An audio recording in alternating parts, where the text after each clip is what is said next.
Hello दोस्तों, तो आज इस वीडियो में हम बहुत ही आसान हिंदी वाक्यों को अंग्रेजी में अनुवाद करना सीखने वाले हैं। जैसे कि सबसे पहला वाक्य है यह अच्छा लगता है।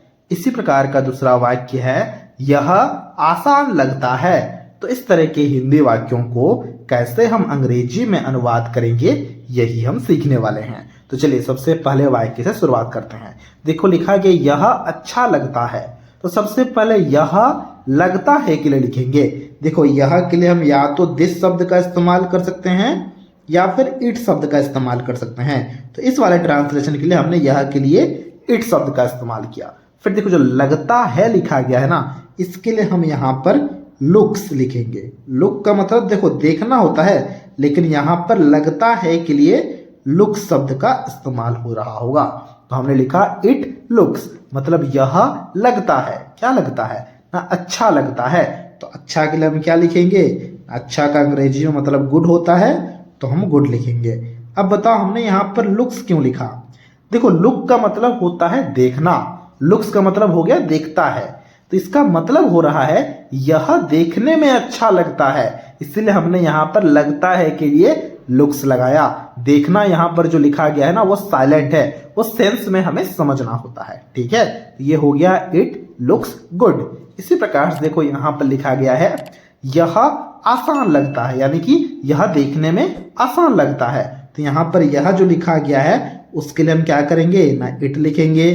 फिर जो लगता है लिखा गया है फटाफट उसके लिए हमें लुक्स लिखना है, तो हमने लुक्स लिखा।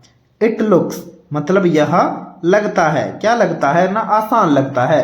तो आसान का अंग्रेजी में मतलब क्या होता है ना, आसान का अंग्रेजी में मतलब होता है इजी।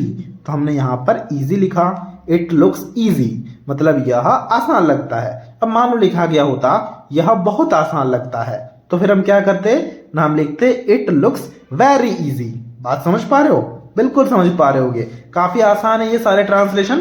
ठीक है, अब देखना यहाँ पर तीसरे वाक्य को। तीसरे वाक्य में लिखा गया है यह महंगा लगता है। मतलब क्या, यह देखने में महंगा लगता है। तो देखने के लिए जो लगता लिखा गया है उसके लिए लुक शब्द का इस्तेमाल होगा। तो यहाँ पर जो यह लिखा गया है उसके लिए फटाफट से हमने इट लगाया। ठीक है, फिर जो देखो यहाँ पर लगता लिखा गया है उसके लिए हमें यहाँ पर लुक्स लिखना होगा, जैसे हमने बाकी दोनों वाक्यों के लिए किया था।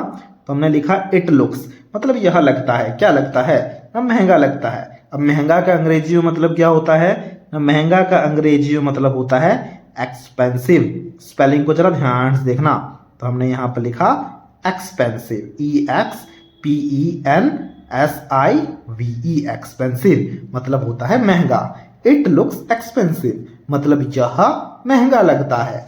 इसी प्रकार से देखना यहाँ पर लिखा गया वह छोटा लगता है। सिर्फ एक बात का हमें ध्यान रखना है, यहाँ पर जो वह लिखा गया है ना, ये किसी एक वस्तु के लिए लिखा गया है, किसी एक इंसान के लिए नहीं लिखा गया है। ठीक है, क्योंकि वस्तु के लिए लिखा गया है तो वह के लिए हम इट थोड़ी लिखेंगे, वह के लिए हम लिखेंगे दैट। ठीक है, तो हमने दैट लिखा। अब बताओ लगता है के लिए क्या लिखना होगा, वही लुक्स लिखना होगा। तो हमने यहाँ पर लुक्स लिखा। दैट लुक्स मतलब वह लगता है। क्या लगता है ना, छोटा लगता है। और छोटा का अंग्रेजी में मतलब तो हमें पता ही है, वो क्या होता है, वो होता है स्मॉल। तो हमने यहाँ पर लिखा दैट लुक्स स्मॉल। मान लो यहाँ पर जो वह लिखा गया है वो किसी एक पुरुष के लिए लिखा गया होता, फिर आप क्या करते, फिर जो यहाँ पर दैट लिखा गया है ना, इस दैट के जगह में हमें ही शब्द का इस्तेमाल करना होता। बात समझ रहे हो, बिल्कुल समझ पा रहे हो। अगर यह वह किसी एक स्त्री के लिए लिखा गया होता, अगर स्त्री के लिए लिखा गया होता तो लगता तो नहीं लिख सकते हम, हमें लिखना होता वह छोटी लगती है। तो फिर यहाँ पर जो वह लिखा गया है उसके लिए हम सी शब्द का इस्तेमाल करते हैं। बात समझ पा रहे हो, वह के लिए हम अंग्रेजी में 3 शब्द का इस्तेमाल करते हैं।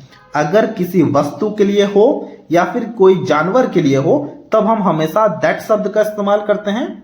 अगर वह किसी एक मनुष्य जो कि पुरुष है उसके लिए हो तो ही शब्द का इस्तेमाल करते हैं। और अगर कोई मनुष्य जो कि स्त्री हो उसके लिए वह लिखा गया है तो हम सी शब्द का इस्तेमाल करते हैं। ठीक है, हमने काफी आसानी से सीख लिया कि वह के अंग्रेजी में 3 मतलब होते हैं। ठीक है, चलो आगे बढ़ते हैं। अब देखो जो अगला वाक्य है वहां लिखा गया है यह सुंदर लगता है। अब वह का तो कोई सीन है ही नहीं, यह लिखा गया है तो कोई टेंशन लेने वाली बात नहीं है।